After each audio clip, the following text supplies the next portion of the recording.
పిస్తా house బిర్యానీలో ఈగలు బొద్దింకలు రావడం కలకలం రేపింది. దీనిపై ప్రశ్నిస్తే యాజమాన్యం సిబ్బంది నిర్లక్ష్యంగా ప్రవర్తించారని బాధితుడు వాపోయాడు.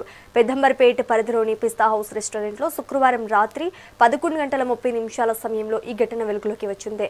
భీమ్రాజ్ అనే వ్యక్తి తన స్నేహితుడితో కలిసి రాత్రివేళ భోజనం చేయడానికి పిస్తా హౌస్కు వెళ్లాడు. బిర్యానీ ఆర్డర్ చేయగా వేడివేడిగా వచ్చిన ఫుడ్లో చనిపోయిన ఈగలు బొద్దింకలు కనిపించాయి. ఇక దీనిపై ఫుడ్ సేఫ్టీ అధికారులు చర్యలు తీసుకోవాలని బాధితుడు డిమాండ్ చేశాడు.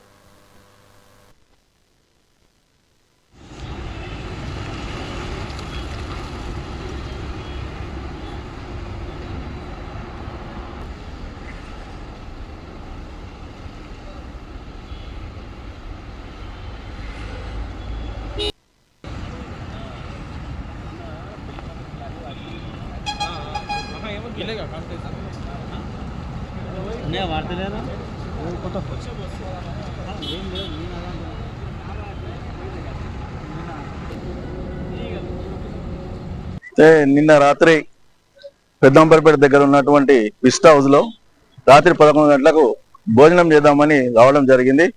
మరి పిస్తా హౌస్ లో బిర్యానీ ఆర్డర్ చేయడం జరిగింది. ఆర్డర్ చేసిన బిర్యానీలో మరి ఈగలు దోమలు రావడం జరిగింది, బొద్దంక కూడా రావడం జరిగింది. దానికి మనం వెయిటర్ని పిలిచి అడిగితే ఆయన ఘాటుగా సమాధానం చెప్పడం జరిగింది. మరి ఎవరు ఇక్కడ రెస్పాన్సిబిలిటీ ఎవరు, మీ మేనేజర్ ఎవరు, మీ ఓనర్ను పిలుమని చెప్పేస్తే ఎవరు కూడా మాకు అందుబాటులో లేరు రాత్రి, మరి ఇక్కడ ఎవరు కూడా లేరని వాళ్ళు సమాధానం చెప్పడం జరిగింది.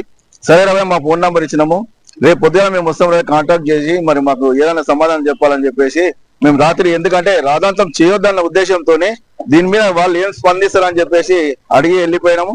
తిరిగి మళ్ళీ ఇప్పుడు ఉదయం వస్తే వాళ్ళు ఓనర్ ఏమో ఏం చేసుకుంటాడో చేసుకోరి, ఏమైనా చేసుకొని మీకు చేతన ఏం చేసుకోరని చెప్పి ఓనర్ చెప్తుండు. ఇక్కడ ఉన్నటువంటి మేనేజర్ ఏమో ఆయన కూడా ఏదైనా సమాధానం చెప్తామంటే నా చేతులు ఏం లేదు సార్, నేను కూడా ఏం చేయలేని పరిస్థితి అని చెప్పి మేనేజర్ చెప్పడం జరుగుతుంది. కాబట్టి ఈ వచ్చినటువంటి జరిగిన సంఘటన మీద ఫుడ్ సెక్షన్ కానీ, పోలీస్ డిపార్ట్మెంట్ కానీ, ఇతరత్ర ఉన్నత అధికారులు ఈ పిస్తా హౌస్ మీద చర్య తీసుకోవాలని చెప్పేసి ఈ సందర్భంగా మేము డిమాండ్ చేస్తున్నాం. తిరుపతిలో గంజాయి వ్యాపారిపై పోలీసులు దాడులు చేశారు. ఈ తనిఖీల్లో 1.8 కిలోల గంజాయిని స్వాధీనం చేసుకున్నారు.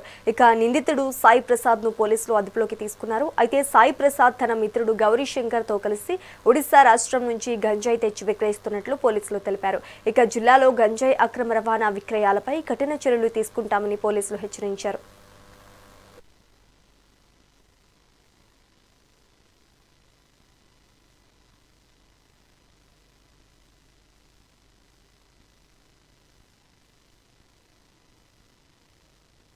చేయడం జరిగింది. ఇతనిపై ప్రీవియస్గా కూడా గంజాయి కేసు ఉంది, మన తిరుచానూరు లిమిట్స్లో ఉంది. అతని ప్రజెంట్ కేసు కోర్టులో నడుస్తూ ఉంది. అంటే ఒక గౌరీ శంకర్ అని ఒక తోన్న ఉన్నాడు, అతని మీద నిఘా పెట్టాము. అతని దగ్గర కూడా 3 కేజీల గంజాయి ఉంది అని చెప్పినారు. అతడు మారిపోయినాడు. అతని కొరకు టీంలు ఫామ్ చేస్తాం. ప్రస్తుతం ఎస్పీ శ్రీ సుబ్బారెడ్డి సార్ గారు తిరుపతి టౌన్లో కానీ, పరిసర ప్రాంతాల్లో కానీ గంజాయి నిర్మూలన ఖచ్చితంగా చేయాలనే ఉద్దేశంతో దిశానిర్దేశం చేయడం జరుగుతుంది. జిల్లాలో అన్ని పోలీస్ స్టేషన్ల ఎస్హెచ్ఓలకు ఆదేశాలు ఇవ్వడం జరిగింది.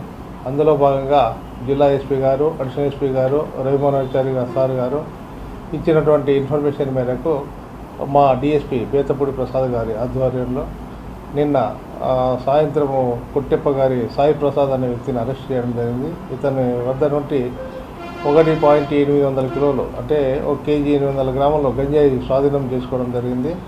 ఇతని మిత్రుడు గౌరీ శంకర్ ఇతను కూడా ఒక 4-5 కేసుల్లో ఇంతకుముందు ఇన్వాల్వ్ అయినాడు. గంజాయి కేసుల్లో అతను తప్పించుకొని పారిపోవడం జరిగింది. అతనిపై నిఘా పెట్టడం జరిగింది. అతన్ని కూడా తొందరలో అరెస్ట్ చేస్తాం.